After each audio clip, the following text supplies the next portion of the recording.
شروع اللہ کے نام سے جو بڑا مہربان نہایت رحم والا ہے۔ طاسین، یہ قرآن اور کتاب روشن کی آیتیں ہیں، مومنوں کے لیے ہدایت اور بشارت ہے۔ وہ جو نماز پڑھتے اور زکوٰۃ دیتے اور آخرت کا یقین رکھتے ہیں۔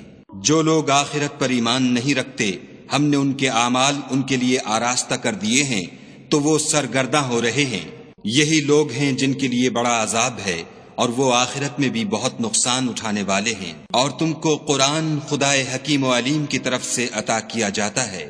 جب موسیٰ نے اپنے گھر والوں سے کہا کہ میں نے آگ دیکھی ہے، میں وہاں سے رستے کا پتہ لاتا ہوں یا سلگتا ہوا انگارہ تمہارے پاس لاتا ہوں تاکہ تم تاپو۔ جب موسیٰ اس کے پاس آئے تو ندا آئی کہ وہ جو آگ میں تجلی دکھاتا ہے بابرکت ہے، اور وہ جو آگ کے ارد گرد ہے، اور خدا جو تمام عالم کا پروردگار ہے پاک ہے۔ اے موسیٰ، میں ہی خدائے غالب و دانا ہوں، اور اپنی لاٹھی ڈال دو۔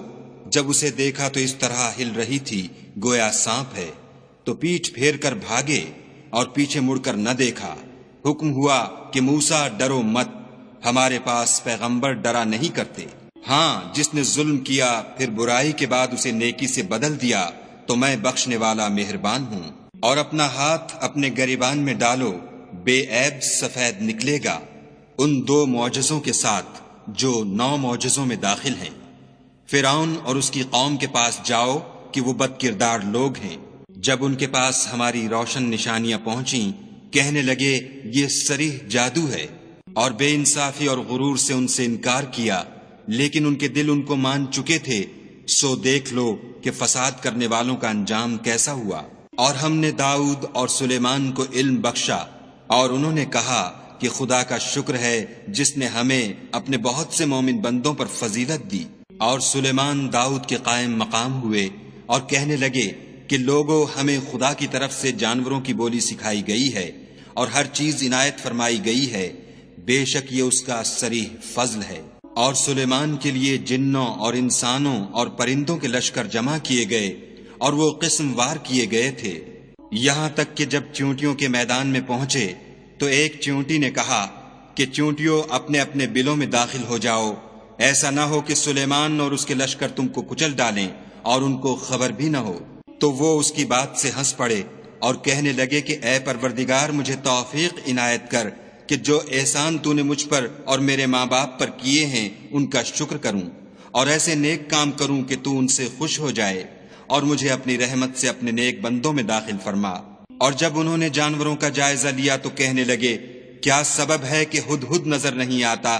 کیا کہیں غائب ہو گیا ہے؟ میں اسے سخت سزا دوں گا یا ذبح کر ڈالوں گا، یا میرے سامنے اپنی بے قصوری کی دلیل صریح پیش کرے۔ ابھی تھوڑی ہی دیر ہوئی تھی کہ ہدہد موجود ہوا اور کہنے لگا کہ مجھے ایک ایسی چیز معلوم ہوئی ہے جس کی آپ کو خبر نہیں، اور میں آپ کے پاس شہر سبا سے ایک یقینی خبر لے کر آیا ہوں۔ میں نے ایک عورت دیکھی کہ ان لوگوں پر بادشاہت کرتی ہے اور ہر چیز اسے میسر ہے، اور اس کا ایک بڑا تخت ہے۔ میں نے دیکھا کہ وہ اور اس کی قوم خدا کو چھوڑ کر آفتاب کو سجدہ کرتے ہیں، اور شیطان نے ان کے اعمال انہیں آراستہ کر دکھائے ہیں اور ان کو رستے سے روک رکھا ہے، پس وہ رستے پر نہیں آتے اور نہیں سمجھتے کہ خدا کو جو آسمانوں اور زمین میں چھپی چیزوں کو ظاہر کر دیتا اور تمہارے پوشیدہ اور ظاہر اعمال کو جانتا ہے، کیوں سجدہ نہ کریں۔ خدا کے سوا کوئی عبادت کے لائق نہیں، وہی عرش عظیم کا مالک ہے۔ سلیمان نے کہا اچھا، ہم دیکھیں گے تو نے سچ کہا ہے یا تو جھوٹا ہے۔ یہ میرا خط لے جا اور اسے ان کی طرف ڈال دے، پھر ان کے پاس سے پھر آ اور دیکھ کہ وہ کیا جواب دیتے ہیں۔ ملکہ نے کہا کہ دربار والو، میری طرف ایک نامہ گرامی ڈالا گیا ہے، وہ سلیمان کی طرف سے ہے، اور مضمون یہ ہے کہ شروع خدا کا نام لے کر جو بڑا مہربان نہایت رحم والا ہے، بعد اس کے یہ کہ مجھ سے سرکشی نہ کرو اور مطیع و منقاد ہو کر میرے پاس چلے آؤ۔ خط سنا کر کہنے لگی کہ اے اہل دربار، میرے اس معاملے میں مجھے مشورہ دو، جب تک تم حاضر نہ ہو اور صلاح نہ دو میں کسی کام کو فیصل کرنے والی نہیں۔ وہ بولے کہ ہم بڑے زور آور اور سخت جنگجو ہیں، اور حکم آپ کے اختیار ہے تو جو حکم دیجیے گا اس کے معال پر نظر کر لیجیے گا۔ اس نے کہا کہ بادشاہ جب کسی شہر میں داخل ہوتے ہیں تو اس کو تباہ کر دیتے ہیں اور وہاں کے عزت والوں کو ذلیل کر دیا کرتے ہیں، اور اسی طرح یہ بھی کریں گے۔ اور میں ان کی طرف کچھ تحفہ بھیجتی ہوں اور دیکھتی ہوں کہ قاصد کیا جواب لاتے ہیں۔ جب قاصد سلیمان کے پاس پہنچا تو سلیمان نے کہا، کیا تم مجھے مال سے مدد دینا چاہتے ہو؟ جو کچھ خدا نے مجھے عطا فرمایا ہے وہ اس سے بہتر ہے جو تمہیں دیا ہے۔ حقیقت یہ ہے کہ اپنے تحفے سے تم ہی خوش ہوتے ہوگے۔ ان کے پاس واپس جاؤ، ہم ان پر ایسے لشکر لے کر حملہ کریں گے جن کے مقابلے کی ان میں طاقت نہ ہوگی، اور ان کو وہاں سے بے عزت کر کے نکال دیں گے اور وہ ذلیل ہوں گے۔ سلیمان نے کہا کہ اے دربار والو، کوئی تم میں ایسا ہے کہ قبل اس کے کہ وہ لوگ فرما بردار ہو کر ہمارے پاس آئیں ملکہ کا تخت میرے پاس لے آئے؟ جنات میں سے ایک قوی ہیکل جن نے کہا کہ قبل اس کے کہ آپ اپنی جگہ سے اٹھیں میں اس کو آپ کے پاس لا حاضر کرتا ہوں، اور مجھے اس پر قدرت بھی حاصل ہے اور امانت دار بھی ہوں۔ ایک شخص جس کو کتاب الہی کا علم تھا کہنے لگا کہ میں آپ کی آنکھ کے جھپکنے سے پہلے اسے آپ کے پاس حاضر کیے دیتا ہوں۔ جب سلیمان نے تخت کو اپنے پاس رکھا ہوا دیکھا تو کہا کہ یہ میرے پروردگار کا فضل ہے تاکہ مجھے آزمائے کہ میں شکر کرتا ہوں یا کفران نعمت کرتا ہوں، اور جو شکر کرتا ہے تو اپنے ہی فائدے کے لیے شکر کرتا ہے، اور جو ناشکری کرتا ہے تو میرا پروردگار بے پرواہ اور کرم کرنے والا ہے۔ سلیمان نے کہا کہ مالکہ کے امتحان عقل کے لیے اس کے تخت کی صورت بدل دو، دیکھیں کہ وہ سوجھ بوجھ رکھتی ہے یا ان لوگوں میں سے ہے جو سوجھ نہیں رکھتے۔ جب وہ آ پہنچی تو پوچھا گیا کہ کیا آپ کا تخت بھی اسی طرح کا ہے؟ اس نے کہا کہ یہ تو گویا ہو بہو وہی ہے، اور ہم کو اس سے پہلے ہی سلیمان کی عظمت و شان کا علم ہو گیا تھا، اور ہم فرما بردار ہیں۔ اور وہ جو خدا کے سوا اور کی پرستش کرتی تھی سلیمان نے اس کو اس سے منع کیا، اس سے پہلے تو وہ کافروں میں سے تھی۔ پھر اس سے کہا گیا کہ محل میں چلیے۔ جب اس نے اس کے فرش کو دیکھا تو اسے پانی کا حوض سمجھا اور کپڑا اٹھا کر اپنی پنڈلیاں کھول دیں۔ سلیمان نے کہا یہ ایسا محل ہے جس کے نیچے بھی شیشے جڑے ہوئے ہیں۔ وہ بول اٹھی کہ پروردگار میں اپنے آپ پر ظلم کرتی رہی تھی، اور اب میں سلیمان کے ہاتھ پر خدائے رب العالمین پر ایمان لاتی ہوں۔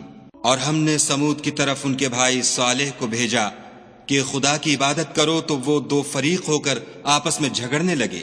صالح نے کہا کہ اے قوم، تم بھلائی سے پہلے برائی کے لیے کیوں جلدی کرتے ہو، اور خدا سے بخشش کیوں نہیں مانگتے تاکہ تم پر رحم کیا جائے؟ وہ کہنے لگے کہ تم اور تمہارے ساتھی ہمارے لیے شگون بد ہیں۔ صالح نے کہا کہ تمہاری بدشگونی خدا کی طرف سے ہے، بلکہ تم ایسے لوگ ہو جن کی آزمائش کی جاتی ہے۔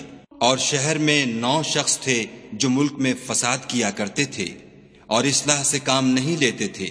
کہنے لگے کہ خدا کی قسم کھاؤ کہ ہم رات کو اس پر اور اس کے گھر والوں پر شبخون ماریں گے، پھر اس کے وارثوں سے کہہ دیں گے کہ ہم تو اس کے گھر والوں کے موقع ہلاکت پر گئے ہی نہیں، اور ہم سچ کہتے ہیں۔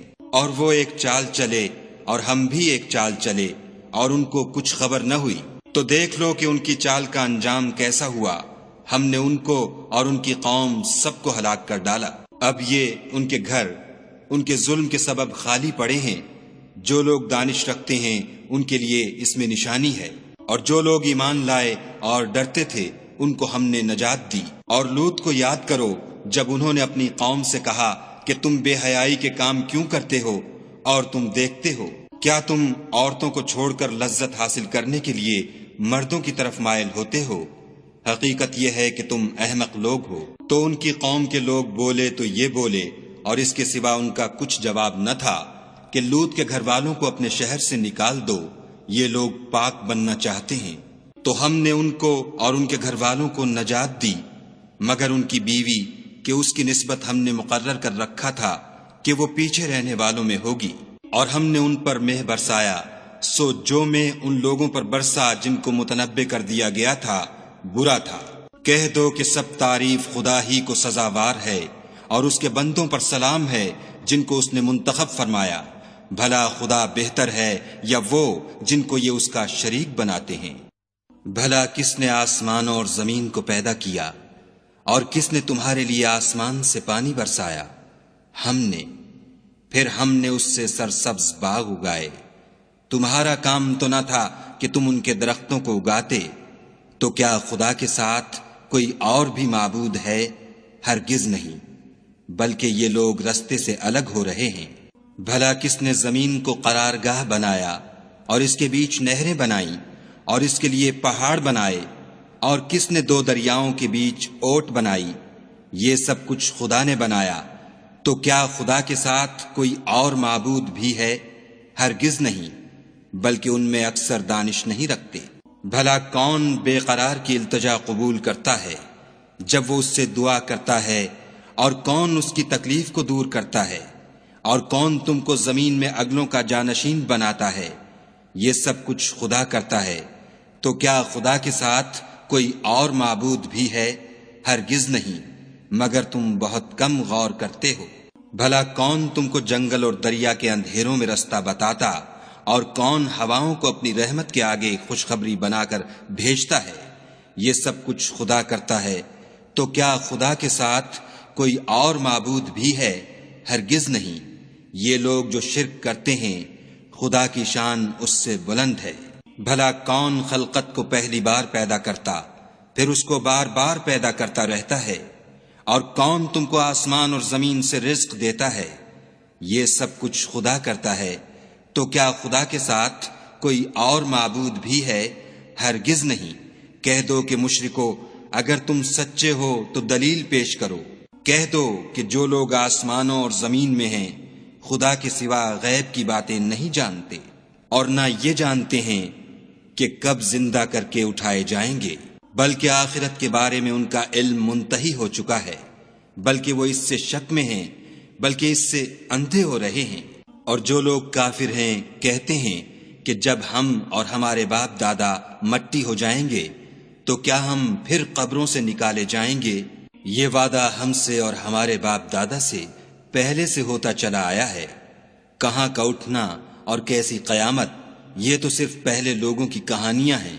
کہہ دو کہ ملک میں چلو پھرو، پھر دیکھو کہ گناہ گاروں کا انجام کیا ہوا، اور ان کے حال پر غم نہ کرنا، اور نہ ان چالوں سے جو یہ کر رہے ہیں تنگ دل ہونا، اور کہتے ہیں کہ اگر تم سچے ہو تو یہ وعدہ کب پورا ہوگا؟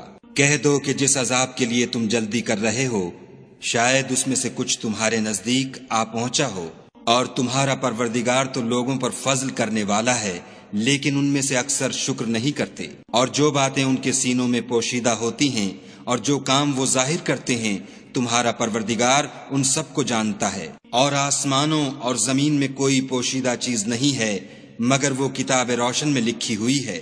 بے شک یہ قرآن بنی اسرائیل کے سامنے اکثر باتیں جن میں وہ اختلاف کرتے ہیں بیان کر دیتا ہے، اور بے شک یہ مومنوں کے لیے ہدایت اور رحمت ہے۔ تمہارا پروردگار قیامت کے روز ان میں اپنے حکم سے فیصلہ کر دے گا، اور وہ غالب اور علم والا ہے۔